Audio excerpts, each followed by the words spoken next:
नमस्कार दोस्तों। आज आईपीएल 2026 के दूसरे महामुकाबले में मुंबई इंडियंस और कोलकाता नाइट राइडर्स मुंबई के ऐतिहासिक वानखेड़े स्टेडियम की उस जादुई शाम को आमने सामने थीं। यह एक ऐसा मुकाबला रहा जिसने पहले ही ओवर से दर्शकों की धड़कनें बढ़ा दी। टॉस जीतकर मुंबई इंडियंस के कप्तान हार्दिक पांड्या ने वानखेड़े की पिच और ओस के प्रभाव को देखते हुए पहले गेंदबाजी करने का साहसी और रणनीतिक निर्णय लिया। इसके बाद केकेआर की ओर से पारी का आगाज करने उतरी फिन एलन और कप्तान अजिंक्य रहाणे की नई सलामी जोड़ी। आज हम आपको केकेआर की पारी के उन शुरुआती 12 ओवरों का रोंगटे खड़े कर देने वाला हाल बताएंगे जहां रहाणे के क्लास और फिन एलन के मास अवतार ने मुंबई के गेंदबाजों की बखिया उधेड़ दी। वानखेड़े स्टेडियम के ऐतिहासिक और मखमली मैदान पर जब कोलकाता नाइट राइडर्स की पारी का आगाज हुआ तो मुंबई इंडियंस की ओर से आक्रमण की कमान संभालने के लिए स्विंग के बेताज बादशाह और कीवी दिग्गज ट्रेंट बोल्ट मैदान पर उतरे। बोल्ट ने अपनी पहली 2 गेंदों पर अपनी सटीक लाइन और इन स्विंग से बल्लेबाजों को बांधने की भरपूर कोशिश की, लेकिन मैच की तीसरी ही गेंद पर कप्तान अजिंक्य रहाणे ने अपने इरादे पूरी तरह साफ कर दिए। रहाणे ने बोल्ट की लेंथ को बिजली की फुर्ती से भांपा और अपनी जादुई कलाइयों के अद्भुत इस्तेमाल से गेंद को मिड ऑन के ऊपर से 6 रनों के लिए स्टैंड्स में भेज दिया। इस शॉट ने वानखेड़े के शोर को 7वें आसमान पर पहुंचा दिया। इसके तुरंत बाद दूसरे ओवर में खुद कप्तान हार्दिक पांड्या आक्रमण पर आए, लेकिन फिन एलन ने उनका स्वागत एक थोड़े भाग्यशाली मगर कड़क चौके के साथ किया, जिससे मुंबई के गेंदबाजों पर दबाव साफ दिखने लगा। असली रोमांच और विध्वंसक मंजर तो पारी के तीसरे ओवर में शुरू हुआ जब हार्दिक ने युवा अफगानी स्पिनर एएम गजनफर को गेंद सौंपी। फिन एलन ने इस युवा स्पिनर को बिल्कुल भी सेट होने का मौका नहीं दिया और उन्हें आड़े हाथों लेते हुए एक ही ओवर में 2 गगनचुंबी भीमकाय छक्के और एक कड़क चौका जड़कर उस ओवर से कुल 17 रन बटोर लिए। एलन का वह 86 मीटर लंबा मॉन्स्टर छक्का देखकर वानखेड़े का हर एक दर्शक और मुंबई का डगआउट पूरी तरह सन्न रह गया था। लेकिन तबाही का असली मंजर तो चौथे ओवर में आना अभी बाकी था। कप्तान हार्दिक पांड्या एक बार फिर गेंदबाजी के लिए आए, लेकिन रहाणे आज किसी विनाशकारी अवतार में नजर आ रहे थे। रहाणे ने हार्दिक की गेंदों पर लगातार 2 बैक टू बैक छक्के जड़े और फिर इसी ओवर में फिन एलन ने अपनी ताकत का प्रदर्शन करते हुए 3 लगातार चौके जड़कर इस ओवर को 26 रनों के एक विशालकाय ओवर में तब्दील कर दिया। केकेआर ने मात्र 4 ओवरों के भीतर ही 50 रनों का आंकड़ा पार कर मुंबई के खेमे में हड़कंप मचा दिया था। मुंबई इंडियंस को इस प्रलयकारी बल्लेबाजी को रोकने के लिए एक चमत्कार की जरूरत थी और कप्तान ने अपने सबसे भरोसेमंद और दुनिया के नंबर 1 गेंदबाज जसप्रीत बुमराह को मोर्चे पर लगाया। बुमराह के 5वें ओवर में रहाणे ने एक और कलात्मक चौका जरूर जड़ा, लेकिन बुमराह ने अपनी सटीक यॉर्कर और रफ्तार से बल्लेबाजों को थोड़ा शांत करने में कामयाबी हासिल की। हालांकि असली सफलता 6ठे ओवर में मिली जब गोल्डन आर्म कहे जाने वाले शार्दुल ठाकुर ने अपनी जादुई धीमी गेंद का जाल बुना। फिन एलन शार्दुल की उस गति के झांसे में आ गए और गेंद हवा में टांग दी, जिसे तिलक वर्मा ने लॉन्ग ऑन पर बड़ी ही सहजता से लपककर मुंबई को पहली और सबसे बड़ी राहत दिलाई। एलन के आउट होने के बाद मैदान पर कदम रखा आईपीएल 2026 के सबसे महंगे और दिग्गज खिलाड़ी कैमरून ग्रीन ने पारी के 7वें ओवर में अनुभवी मयंक मार्कंडे के खिलाफ रहाणे और ग्रीन ने मिलकर मुंबई के स्पिन विभाग की धज्जियां उड़ानी शुरू की। इन दोनों ने मिलकर उस ओवर में 16 रन कूटे, जिसमें रहाणे का एक सीधा छक्का और ग्रीन का लॉन्ग ऑन के ऊपर से लगाया गया एक डरावना और भीमकाय छक्का शामिल था। इसी ओवर में एक नाटकीय मोड़ भी आया जब रहाणे के खिलाफ एक जोरदार एलबीडब्ल्यू की अपील हुई।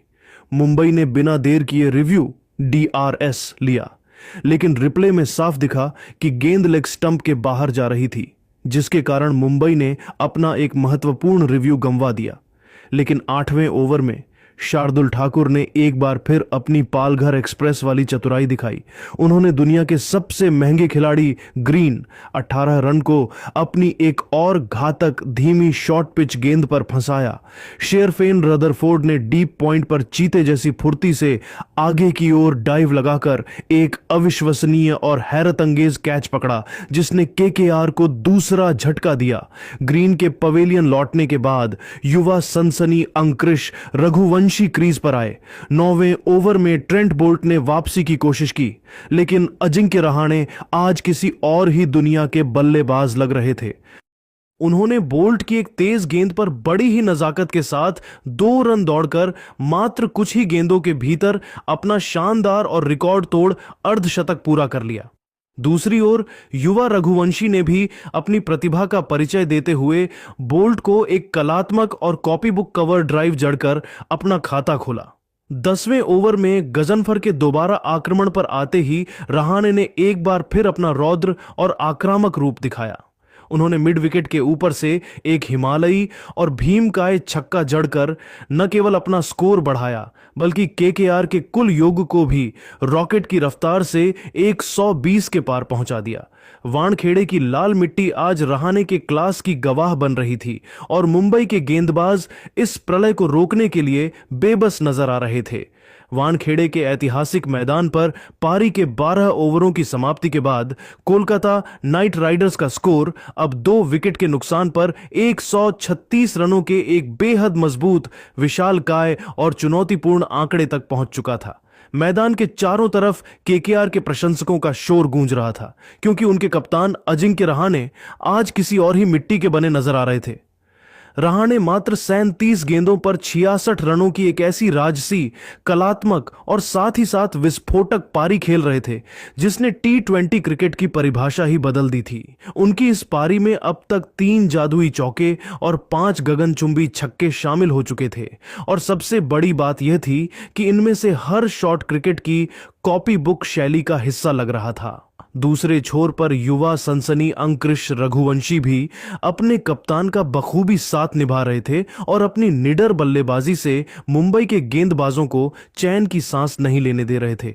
वानखेड़े की वह मशहूर और जीवंत लाल मिट्टी वाली पिच आज बल्लेबाजों के लिए किसी मखमली कालीन की तरह व्यवहार कर रही थी, और केकेआर की टीम अब एक ऐसे ऐतिहासिक और विशाल स्कोर की ओर तेजी से बढ़ रही थी जो मुंबई इंडियंस के लिए भविष्य में एक डरावना और भयावह सपना साबित हो सकता था। हैरानी की बात तो यह थी कि दुनिया के सबसे सटीक और घातक गेंदबाज माने जाने वाले जसप्रीत बुमराह और स्विंग के सुल्तान ट्रेंट बोल्ट जैसे दिग्गज भी आज बेबस और लाचार नजर आ रहे थे। रहाणे के उस अद्भुत क्लास, उनकी टाइमिंग और उनके शांत दिमाग के सामने इन अनुभवी गेंदबाजों की हर रणनीति, हर यॉर्कर और हर बाउंसर बेअसर साबित हो रही थी। वानखेड़े का कोना कोना आज रहाणे के उस विध्वंसक अवतार का गवाह बन रहा था जिसने मुंबई के गेंदबाजी आक्रमण की बखिया उधेड़ कर रख दी थी और केकेआर को इस महामुकाबले में पूरी तरह ड्राइविंग सीट पर ला खड़ा किया था। वानखेड़े स्टेडियम की वह शाम अब एक ऐसे ऐतिहासिक और प्रलयकारी विध्वंस में तब्दील हो चुकी थी जिसने मुंबई इंडियंस के विश्व स्तरीय गेंदबाजी आक्रमण की धज्जियां उड़ाकर रख दी थीं। जब कोलकाता नाइट राइडर्स का स्कोर 12 ओवरों के बाद एक मजबूत स्थिति में था, तब पारी का 13वां ओवर लेकर आए अनुभवी कीवी दिग्गज और स्विंग के सुल्तान ट्रेंट बोल्ट। लेकिन दोस्तों, आज युवा अंकुरिश रघुवंशी किसी अलग ही मिट्टी के बने नजर आ रहे थे। उन्होंने बोल्ट की पहली ही लेग स्टंप पर आती तेज गेंद को बड़ी ही नजाकत, क्लास और तकनीकी श्रेष्ठता के साथ फ्लिक किया। वह गेंद गोली की रफ्तार से बैकवर्ड स्क्वायर लेग बाउंड्री के बाहर 4 रनों के लिए जा गिरी, जिसने यह साफ कर दिया कि केकेआर का यह युवा योद्धा आज रुकने वाला नहीं है। लेकिन अगले ही ओवर में मुंबई इंडियंस को वह बहुप्रतीक्षित सफलता मिली जिसकी उन्हें सबसे ज्यादा तलाश थी। गोल्डन आर्म और संकट मोचक कहे जाने वाले शार्दुल ठाकुर ने एक बार फिर अपनी जादुई गेंदबाजी का जलवा बिखेरा। उन्होंने अपने पूरे करियर के सबसे विनाशकारी अवतार में नजर आ रहे और शतक की ओर तेजी से बढ़ रहे कप्तान अजिंक्य रहाणे को अपनी एक सटीक, धीमी और चकमा देने वाली लेंथ गेंद पर फंसा लिया। रहाणे ने एक कलात्मक इनसाइड आउट शॉट खेलने की कोशिश की, लेकिन गेंद बल्ले के ऊपरी हिस्से पर लगकर हवा में ऊंची टंग गई।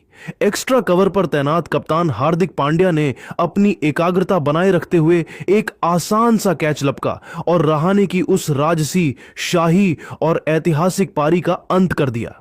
वानखेड़े में एक पल के लिए ऐसा सन्नाटा छा गया जैसे किसी ने आवाज ही छीन ली हो, क्योंकि रहाणे आज एक अविश्वसनीय बल्लेबाजी मास्टर क्लास पेश कर रहे थे।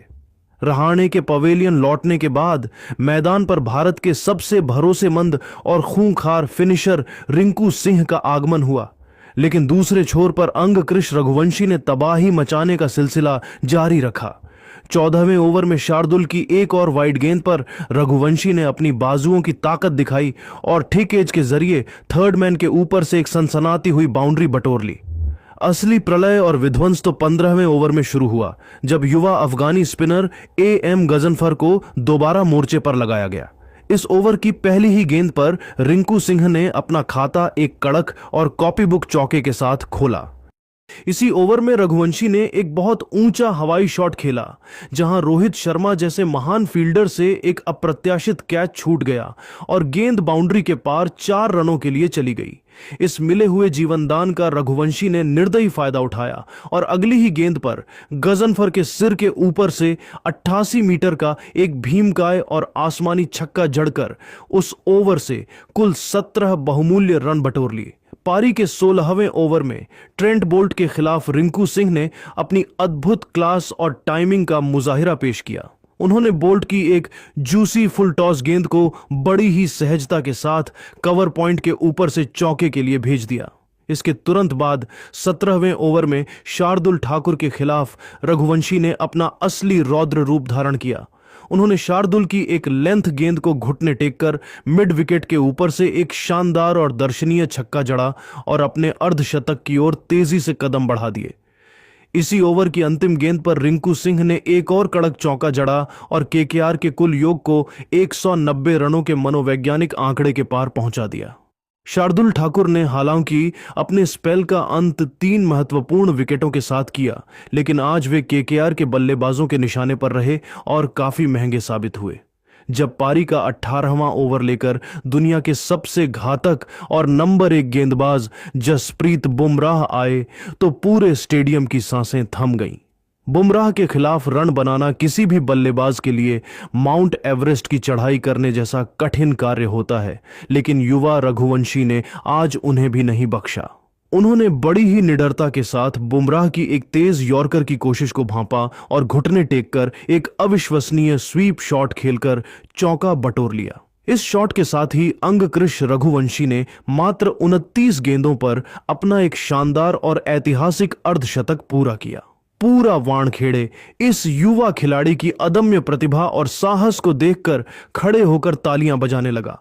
पारी का निर्णायक 19वां ओवर लेकर खुद कप्तान हार्दिक पांड्या आए। पहली ही गेंद पर रिंकू सिंह ने एक सूझबूझ भरा सिंगल लिया और कोलकाता के 200 रन पूरे हुए, लेकिन अगली ही गेंद पर हार्दिक ने अपनी अनुभवी चतुराई दिखाई और अंगकृष रघुवंशी को एक धीमी गेंद स्लोअर 1 पर छकाया, जिसका कैच तिलक वर्मा ने लॉन्ग ऑफ पर बड़ी ही सहजता से लपका। रघुवंशी एक ऐसी यादगार और निडर पारी खेलकर पवेलियन लौटे जिसने केकेआर को मैच में बहुत आगे कर दिया था। हालांकि रिंकू सिंह अभी भी क्रीज पर मोर्चा संभाले हुए थे।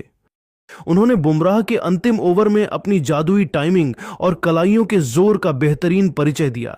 बुमराह की एक वाइड यॉर्कर को रिंकू ने बड़ी ही चतुराई से स्लाइस किया और बैकवर्ड पॉइंट के ऊपर से चौका बटोरकर पारी का एक गौरवशाली अंत किया। कोलकाता नाइट राइडर्स ने निर्धारित 20 ओवरों की समाप्ति पर स्कोरबोर्ड पर 220/4 का एक विशालकाय, हिमालयी, अभेद्य और डरावना स्कोर खड़ा कर दिया।